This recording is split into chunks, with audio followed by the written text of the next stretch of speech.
So first, I'd like to acknowledge the Wurundjeri Woiwurrung people of the Kulin Nation, the traditional custodians of the land upon which Breathe stands.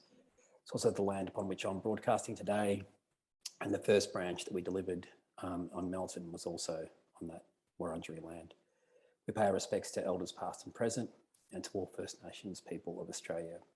We acknowledge their continued and unceded connection to country and culture. I'm going to talk to you about ANZ Breathe today and what it is. Yeah, I mean, it's interesting, right, that we're talking about one of the big four banks with a whole bunch of lending out to fossil fuels. And I can guarantee you that we spent a lot of time, you know, right up the food chain, including with the CEO of ANZ, talking about what is their plan to get out of fossil fuels and what does that look like? And what has been historically their commitment to sustainability. And interestingly, ANZ have been carbon neutral since 2010. And the new CEO, Shane Elliott, is a very interesting individual. And basically, post Royal Commission, he made a commitment to the shareholders and to the broader Australian public that ANZ would no longer just respond to shareholders, but would actually talk about kind of their broader ESG responsibilities. Shane Elliott went on to then kind of, you know, build basically a framework for ANZ to respond to about corporate responsibility, which talks about simultaneously environmental sustainability, housing access to all Australians, and seeing ANZ's role in that. And you can see that their investments in projects like Assemble are doing that.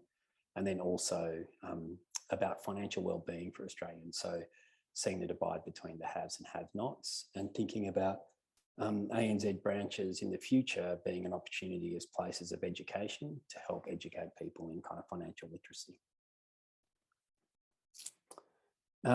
We were asked to pitch, you know, to put a fee in for kind of these first four stages, which was about, you know, basically looking at a new branch fit out.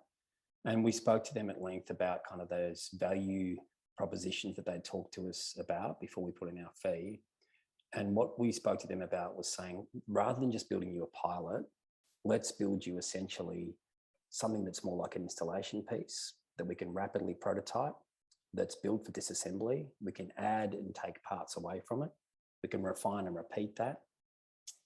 And Breathe didn't want to be a company that was just sitting there rolling out 400 branches across the country. So instead, we wanted to build them a kind of set of tools that they could roll out across the country without us. So, you know, we talked to them, you know, and they accepted that that's what we were going to do. So with a kind of big agenda, you know, it's been a kind of 4-year project for us. And so we start with an empty space as an idea and looking at all the different branch sizes and all the different shapes across the country. And then ANZ Breathe would be seen as an installation piece, as a piece of furniture rather than a piece of construction. Then we designed some things that would be rapidly prototyped and kind of fitted in this space to see if it worked. And then we adjusted those to make a kit of parts. Then we built this pilot. Then we tested a branch out at Melton and got feedback, real-time feedback from the branch and staff about how that worked. Then we adjusted that. So constantly thinking about, you know, how does this respond to our sustainability brief and our community brief? And then we added parts, adjusted parts, and then we repeated that and refined that. And so we did 5 projects, you know, just Jackie led 5 projects. And then Jackie became the design lead for about 5 more, with other architects taking on the documentation role. And then we took on a design review process after that to help roll it out across the country, but ideally reducing complexity and turning this into an installation piece, a kit of parts. And so then ideally, we've now given ANZ a set of tools that they can roll these out across the country without Breathe's involvement. It's kind of, you know, 6 kind of key parts to this. You know, importantly, we took them through the idea of adaptive reuse and light touch, and not having to cover everything in blue laminate and plasterboard and acoustic tiled ceiling. So keeping kind of a shell as it is, putting this piece of furniture within a pre-existing shell. Prefabricated modular panels that were designed for disassembly. So all our panels are designed without adhesives, screw fixings rather than adhesives holding them together. Plug and play technology. So in 10 years' time, ANZ are predicting they won't even need ATMs, but at the moment in their current branches, when they need to attend to an ATM or a safe that's faulty, they've got to pull the whole wall apart to get to it. In this instance, they can unbolt it, take it out and change it out, or they can unbolt it, take it out and fix what the problem is and put it back in, or they can take that whole panel out and put in a new piece of text. All of these panels are kind of panelized in 600 kind of modules. There's no counter in these new branches. It's not about us and them. It's about kind of the future of what ANZ wants to be as part of the community. So instead, it's like a cafe type seating arrangement where you sit at a circular table surrounded by plants, and you talk to someone, human to human, rather than behind a counter with a drop-down screen. All of our materials are Australian made. They're all natural materials. They're all low VOC. We've worked a lot with First Nations Australians suppliers and Supply Nation to make sure they're providing as much as possible to these branches. All of the elements throughout the whole project are modular. And this is kind of what the basic module for a basic branch looks like. And these can be scaled up or down depending on the size and the shape of the branch. The materials, no surprises, like, you're trying to build something that has low carbon intensity at the start, but also has recyclability at the end. And so taking out glues or taking out hybrids was key. All of the branches are made to be kind of these inviting, welcoming spaces.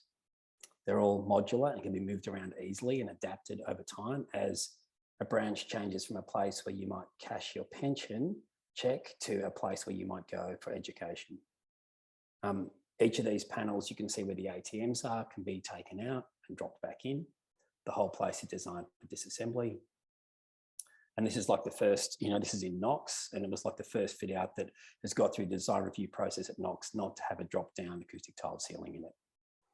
And so ANZ, their design team have had to come a long way to be able to do that.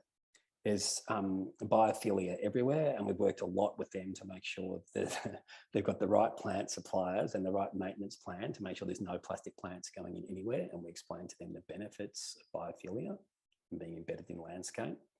This is one of the 20 branches that were rolled out last year. You can see that those little pods sitting within the landscape. But it's not just a branch. It's this idea that it's a whole system, no matter on the size of the branch, the complexity of the branch, or the location of the branch. It's easily scaled, replicated and reused. And so some of those other branches in Northern Queensland, in New South Wales, have been done by I2C Grader Group. And then Jackie has worked in with them as a design review process, kind of scaling out our involvement as they become familiar with how to use the kit of parts. And the kit of parts is basically, or the system is a kit of parts, a CAD library, so they can drop everything in and out of the CAD library, and a design manual. 1 minute remaining. And well, that's it. So we're done.